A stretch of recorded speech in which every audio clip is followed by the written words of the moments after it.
All right, this is Tuck Everlasting, Chapter 25 and the Epilogue. The first week of August was long over, and now, though autumn was still some weeks away, there was a feeling that the year had begun its downward arc, that the wheel was turning again, slowly now, but soon to go faster, turning once more in its changeless sweep of change. Winnie, standing at the fence in front of the Touch-Me-Not cottage, could hear the new notes in the voices of the birds. Whole clouds of them lifted, chattering into the sky above the wood, and then settled only to lift again. Across the road, goldenrod was coming into bloom, and an early drying milkweed had opened its rough pods, exposing a host of downy-headed seeds. As she watched, one of these detached itself into a sudden breeze and sailed sedated off, while others leaned from the pods as if to observe its departure. Winnie dropped down cross-legged on the grass. 2 weeks had gone by since the night of the storm, the night of May Tuck's escape, and May had not been found. There was no trace of her at all, or of Tuck, or Miles, or Jessie. Winnie was profoundly grateful for that, but she was also profoundly tired. It had been a trying 2 weeks. For the 100th time, she reviewed it all, how the constable had come into the cell soon after she had settled herself on the cot, how he let down a shutter over the window to keep out the rain, how then he had stood over her as she hunched under the blanket, her breathing heavy, trying to look as large as possible, how finally he had gone away and not come back till morning. But she had not dared to sleep for fear that she would kick off the blanket and give herself away, give the tucks away unwittingly. So she laid there, pulse thudding, eyes wide open. She would never forget the rattle of rain on the jailhouse roof, or the smell of wet wood, or the darkness that had saved them all, or how difficult it was to not cough. She had wanted to cough as soon as it occurred to her that she mustn't, and she passed a long hour trying to swallow away the tickle that perversely constricted her throat. And she would never forget the crash outside that made her heart race, that she could not investigate and did not understand till morning, when on the way home she saw that the gallows had blown over in the wind. But oh, it made her tremble still to remember the constable's face when he found her. She had heard first a bustling in the front of the jail and smelled fresh coffee, and had sat up stiff with apprehension. Then the inner door opened, the door that she saw now, which separated the office from the pair of cells in the light that streamed before him. The constable appeared, carrying a breakfast tray. He was whistling cheerfully. He came up to the barred doors of her cell and looked in, and his whistling died on his lips, as if it had been run down and needed to be wound up again. But this comical astonishment lasted only for a moment, and then his face flushed red with anger. Winnie had sat on the cot, eyes downcast, feeling very small and very like a criminal. In fact, he was soon shouting that if she were older, he'd have to keep her there. It was a crime which she had done. She was an accomplice. She had helped a murderer escape. She was, in fact, a criminal, but too young to be punished by the law. Worse luck, he told her, for she badly needed punishing. She was released then into the custody of her mother and father, and these new words, accomplice, custody, chilled her blood. Over and over they asked her, shocked at first and then wistful, why she had done such a thing. Why? She was their daughter. They trusted her. They had tried to bring her up properly with a true sense of right and wrong. They did not understand. And finally, she had sobbed the only truth that there was into her mother's shoulder, the only explanation. The Tucks were her friends. She had done it because, in spite of everything, she loved them. This, of all things, her family understood, and afterwards they drew together staunchly around her. It was hard for them in the village, Winnie knew it, and the knowledge gave her pain, for they were proud, and she had shamed them. Still, this side of the affair was not without its benefits, at least for Winnie. Though she was confined to the yard indefinitely and could go nowhere, not even with her mother or grandmother, the other children wandered by to look at her, to talk to her through the fence. They were impressed by what she had done. She was a figure of romance to them now, where before she had been too neat, too prissy, almost somehow too clean to be a real friend. Winnie sighed and plucked at the grass around her ankles. School would open soon. It wouldn't be so bad. In fact, she thought as her spirits lifted, this year it might be rather nice. Then 2 things happened. First of all, the toad appeared out of the weeds on her side of the road this time. It bounced out of a cover of old dandelion leaves and landed plop just beyond the fence. If she had reached her hand through the bars, she could have touched it. And next, a large brown dog with an easy gait and dangling tongue came looping down the road towards them. He stood opposite of the fence and looked at Winnie with a freshly swish of his tail, and then he saw the toad.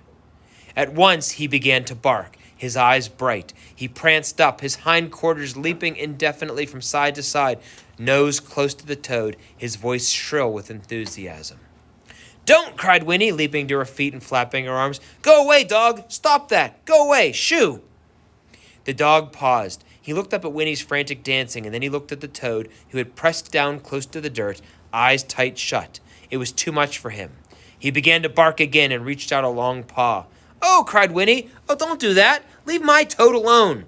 And before she had time to realize what she was doing, she bent, reached through the bars, and snatched up the toad away from harm, dropping him on the ground inside the fence. A feeling of revulsion swept through her. While the dog whined, pawing uselessly at the fence, she stood rigid, staring at the toad, wiping her hand again and again on the skirt of her dress. Then she remembered the actual feel of the toad, and the revulsion passed. She knelt and touched the skin of his back. It was rough and soft, both at once, and cool. Winnie stood up, looked at the dog. He was waiting outside the fence, his head on one side, peering at her longingly. "It's my toad," Winnie told him, "so you better leave it alone." And then, on an impulse, she turned and ran into the cottage, up to her room, to the bureau drawer where she had hidden Jessie's bottle, the bottle of water from the spring. In a moment, she was back again. The toad still squatted where she dropped it. The dog still waited at the fence. Winnie pulled out the cork from the mouth of the bottle, and kneeling, she poured the precious water, very slowly and carefully, over the toad. The dog watched this operation and then, yawning, was suddenly bored. He turned and looped away back down the road to the village. Winnie picked up the toad and held it for a long time without the least disgust in the palm of her hand. It sat calmly blinking, and the water glistened on its back. The little bottle was empty now. It lay on the grass at Winnie's feet. But if it all was true, there was more water in the wood.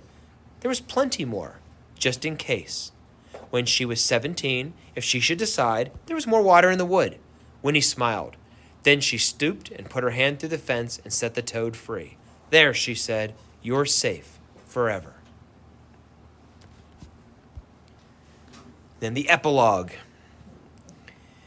The sign said, "Welcome to Tree Gap," but it was hard to believe that this was really Tree Gap. The main street hadn't changed so much, but there were many other streets now crossing the main street. The road itself was black-topped. There was a white line painted down its center. May and Tuck, on the seat of the clattering wood wagon, bumped slowly into Tree Gap behind the fat old horse. They had seen the continuous change and were accustomed to it, but here it seemed shocking and sad. "Look," said Tuck. "Look, May. Ain't that where the woods used to be? It's gone. Not a stick or stump left. And her cottage, that's gone too." It was very hard to recognize anything from the little hill, which had once lain outside the village and was now very much a part of it, that they thought they could figure things out. "Yes," said May, "that's where it was, I do believe. Course, it's been so long since we was here, I can't tell for certain." There was a gas station there now. A young man in greasy coveralls was polishing the windshield of a wide and rusty Hudson automobile. As May and Tuck rolled past, the young man grinned and said to the driver of the Hudson, who lounged at the wheel, "Looky there. In from the country for a big time," and then they chuckled together.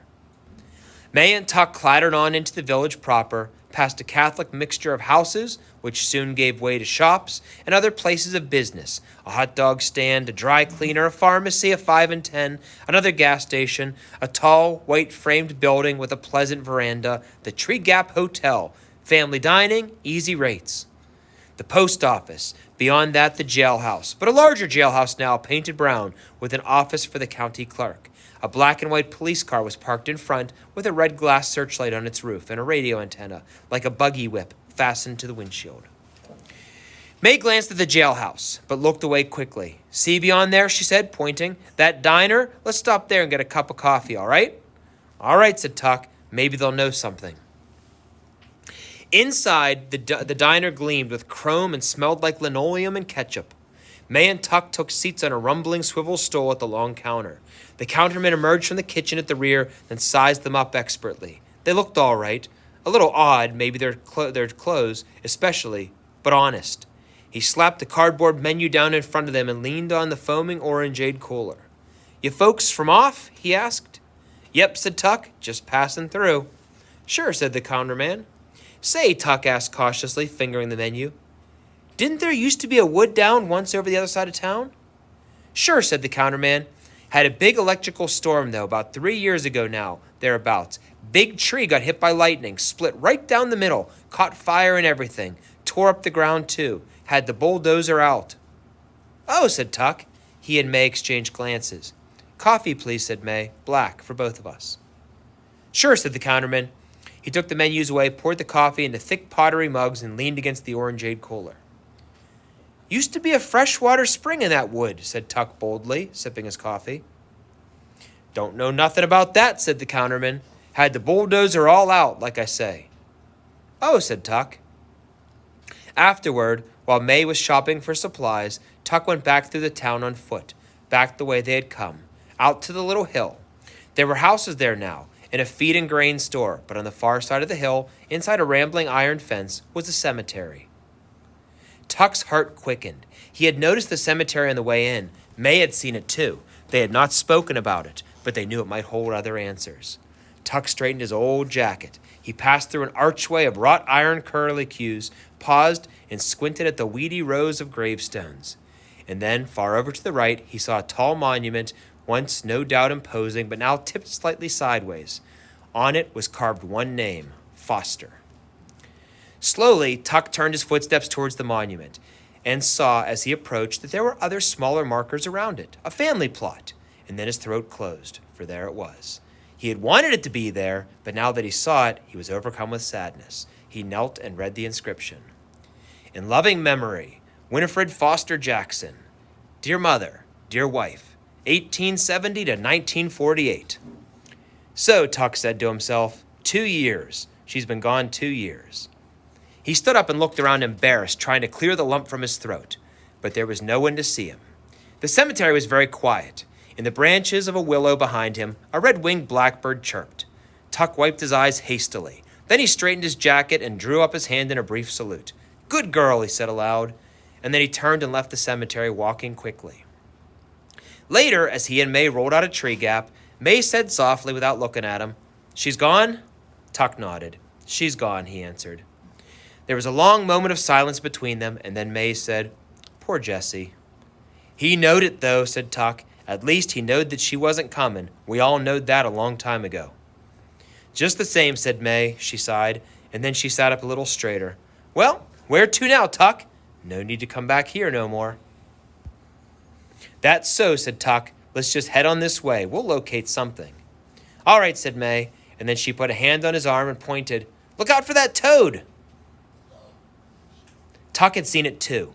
He reined in the horse and climbed down from the wagon. The toad was squatting in the middle of the road, quite unconcerned. In the other lane, a pickup truck rattled by, and against the breeze it made the toad shut its eyes tightly. But it did not move. Tuck waited till the truck had passed, and then he picked up the toad and carried it to the weeds along the road's edge. Darn fool must think he's going to live forever, he said to May. And soon they were rolling on again, leaving Tree Gap behind. And as they went, the tinkling little melody of a music box drifted out behind them and was lost at last far down the road.